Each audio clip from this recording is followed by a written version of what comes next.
नमस्कार दोस्तों, आप सभी का पुनः स्वागत है हमारे YouTube चैनल और Facebook पर। आज का वीडियो स्पेशली है दैनिक वेतन भोगी कर्मचारियों के बारे में। चूंकि इससे पहले जो मैंने संविदा कर्मियों, आउटसोर्सिंग कर्मियों के बारे में वीडियो बनाया था, उस पर आप सभी के बहुत सारे कमेंट्स आए और जानकारी लेने के इच्छुक थे, इसलिए मैंने सोचा कि आप लोगों के लिए स्पेशली वीडियो बनाया जाए। तो आप सभी का पुनः स्वागत है। तो दोस्तों, अगर हम बात करें आप सभी का जो सरकार की मंशा है उसके अनुरूप क्या अच्छा हो सकता है, इस पर अभी कहना उचित नहीं होगा, क्योंकि अभी सरकार ने ऐसा कुछ नहीं कहा है। लेकिन प्रबल उम्मीदें हैं कि आप लोगों का भी बेहतर कुछ ना कुछ हो सकेगा इस आगामी 2027 के जो विधानसभा के चुनाव आएंगे उससे पहले। लेकिन उसके पहले आप सभी को संगठित होकर आंदोलन करना पड़ेगा, अपनी मांगों को सरकार तक पहुंचाना पड़ेगा, क्योंकि बिना मांग किए, बिना संघर्ष किए आप सभी को कुछ नहीं मिलने वाला है। ना तो अभी तक संविदा कर्मियों को कुछ मिला है बिना आंदोलन के। बहुत सारे ऐसे विभाग थे, जैसे वन विभाग था या जल निगम था, वहां पर बहुत सारे ऐसे संविदा कर्मी थे दैनिक वेतन पर नियुक्त, व नियमितीकरण उनका हुआ है। उन्होंने कोर्ट का भी सहारा लिया था और संगठन के प्रयासों से उनको सफलता मिली थी। अगर आप लोग जल्दी में लगे हैं या आप संगठित नहीं है, तो आप संगठन का हिस्सा बन जाइए। आपका जो भी कार्यकारिणी हो उससे संबंधित जानकारियां लेते रहिए। दैनिक वेतन भोगी भी एक प्रकार से संविदा कर्मी या आउटसोर्सिंग के जरिए भर्ती हुए हैं। तो अगर बाकी जो संविदा कर्मी हैं, जैसे आशा बहू, ग्राम रोजगार सेवक, ग्राम पंचायत सहायक, आंगनबाड़ी, एनएचएम, स्वास्थ्य विभाग में लगे, शिक्षा विभाग में लगे, शिक्षा मित्र, इस तरीके के अगर इनका नियमितीकरण होता है तो आप लोगों के लिए चांस बढ़ जाते हैं आगे का रास्ता साफ होने में। बहुत सारे ऐसे स्कूल हैं, कॉलेज हैं, जहां पर चपरासी, माली, फॉलोवर, ऐसे बहुत सारे कर्मचारी कार्यरत हैं। साथ ही हॉस्पिटल्स में बहुत सारे वार्ड बॉय से लेकर सफाई कर्मचारी इत्यादि अनेक प्रकार के, इन सभी का रास्ता साफ होगा, जिससे दैनिक वेतन भोगी से एक पक्के संविदा कर्मचारी बन पाएंगे।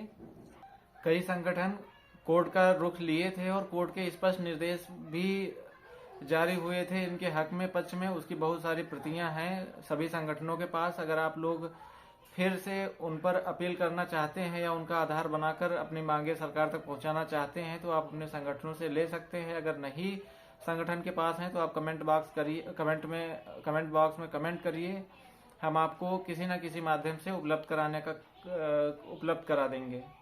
बाकी जो संविदा नीति 2025 की बनने जा रही है, जिसमें स्पष्ट कहा गया है कि उनको स्वास्थ्य लाभ यानी आयुष्मान कार्ड का लाभ दिया जाएगा, जिससे 5 लाख रुपए तक का मुफ्त इलाज करा पाएंगे। साथ ही न्यूनतम वेतनमान देने की बात कही जाती है।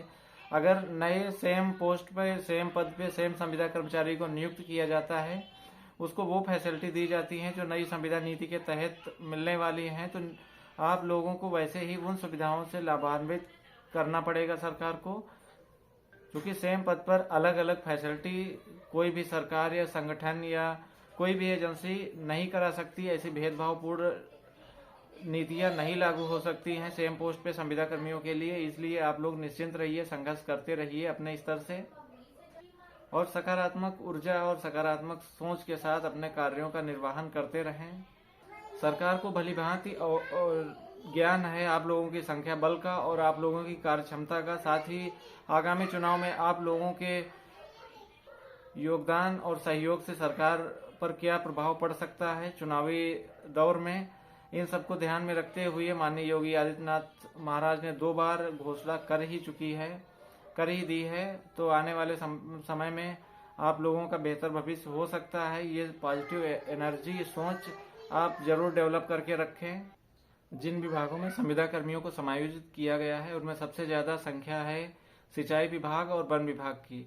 बहुत सारे ऐसे विभाग हैं जहां पर समायोजित नहीं किया, लेकिन वे अपनी संविदा पर लगे रहे। बहुत सारे ऐसे रिक्त पद आए जिनके लिए उन लोगों ने प्रयास किया और नए सिरे से ज्वाइन किया, जिससे वे स्थायी हो गए।